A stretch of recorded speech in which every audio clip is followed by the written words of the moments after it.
France Bleu Azur, il est 8h05. La PAZ, l'association de défense du bien-être animal, s'est intéressée aux pigeons et à la façon dont les villes les régulent. Certaines mairies tuent et gazent les volatiles, estime l'association. Chez nous, Cannes est pointée du doigt. En ligne ce matin, la cofondatrice de l'association PAZ. Bonjour Amandine Sanvicin. Bonjour. Pourquoi avoir mené cette étude sur les pigeons dans nos villes ? Alors parce que notre association défend les intérêts des animaux et on s'intéresse particulièrement aux animaux liminaires, c'est-à-dire tous les animaux qui vivent en liberté dans l'espace urbain comme les pigeons. Et c'est vrai qu'en général, ce sont des animaux qui sont un peu oubliés, invisibilisés, alors même qu'ils sont omniprésents en ville en fait. Et donc on a souhaité savoir quelles méthodes les mairies utilisaient pour limiter la population de pigeons. Et donc certaines utilisent des méthodes cruelles qu'on souhaite dénoncer, voire disparaître, ce type de méthode. Et justement, comment vous vous y êtes pris pour mener cette étude ? Oui, alors depuis un an, en fait, nous avons demandé à 141 communes, parce qu'on n'a pas pu demander à toutes les villes en France, les documents administratifs, donc c'est vraiment les contrats, les factures, les conventions, qui sont signés donc entre les mairies et les sociétés prestataires qu'elles choisissent. Donc ça peut être des méthodes comme les pigeonniers, comme le fait de capturer les pigeons et ensuite de les gazer. Et donc on a essayé de faire un état des lieux des principales villes en France, surtout de la France, pour voir comment les villes gèrent les pigeons. C'est-à-dire qu'aujourd'hui, il y a des associations en France, sur la Côte d'Azur, dont leur rôle est de gazer, de tuer des pigeons.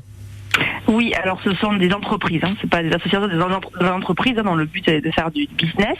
Et donc en effet, c'est des entreprises qui sont soit locales, soit nationales. En général, c'est des entreprises nationales et donc qui sont choisies par les mairies pour capturer et gazer les pigeons. C'est d'ailleurs par exemple le cas à Marseille. Alors après, dans votre département, à Nice et Cannes, il y a des pigeonniers qui sont donc entretenus et mis en place par les mairies. Donc ça c'est positif. Par contre, on s'interroge beaucoup sur la ville de Cannes, puisque dans le contrat qu'elle nous a transmis, en fait, il est évoqué que lors de l'entretien des pigeonniers, il peut y avoir des captures ponctuelles de pigeons sans euthanasie. Donc on comprend pas du tout ce que ça veut dire, parce qu'en fait, généralement, les pigeons qui sont capturés, c'est pour être gazés. Donc c'est extrêmement flou, et donc voilà, donc on s'interroge et on se demande pourquoi il y a cette notion de capture dans le contrat qu'a passé la ville de Cannes. Dans votre enquête, vous vous basez uniquement sur les contrats ou vous allez également vérifier sur place, sur le terrain ? Non, sur les 141 villes auxquelles on a demandé le document, on se base sur les documents, donc les contrats, les factures.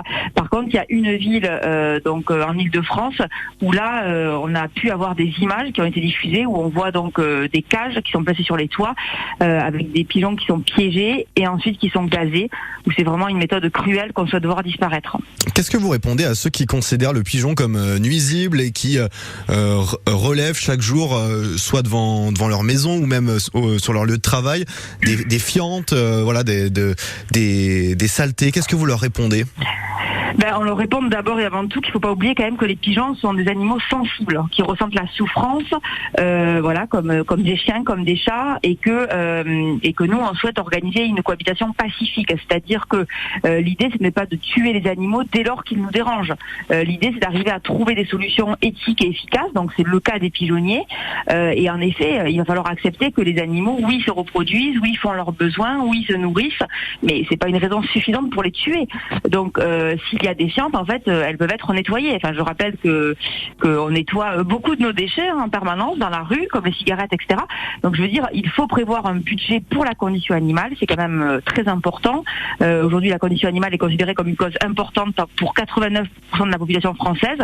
Et donc, on demande aux mairies de prendre au sérieux, notamment des pigeons. Et comment on s'en occupe, selon vous, de ces pigeons ? Vous préconisez certaines méthodes ? Oui.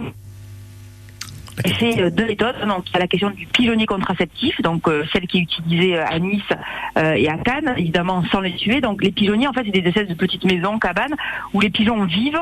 Et donc là, en fait, ce qui est important pour les mairies en termes d'entretien, c'est évidemment de nettoyer, de les nourrir à cet endroit-là pour les fidéliser, et ensuite, lorsqu'il y a des pontes, donc de secouer les œufs ou de les remplacer par des œufs factices, ce qui permet en fait de limiter le nombre de naissances. Et là, on agit vraiment à la racine de la problématique en limitant le nombre de de pigeons. Et donc c'est extrêmement efficace. Et le maïs, autrement, c'est du maïs qui est enrobé d'une substance en fait contraceptive qui permet donc que les œufs n'éclosent jamais une fois que les pigeons aient mangé ce maïs. Donc c'est 2 méthodes éthiques et efficaces. Merci beaucoup Amandine Sanvicent, cofondatrice de l'association Paz. On retrouve votre interview en podcast sur notre application ICI.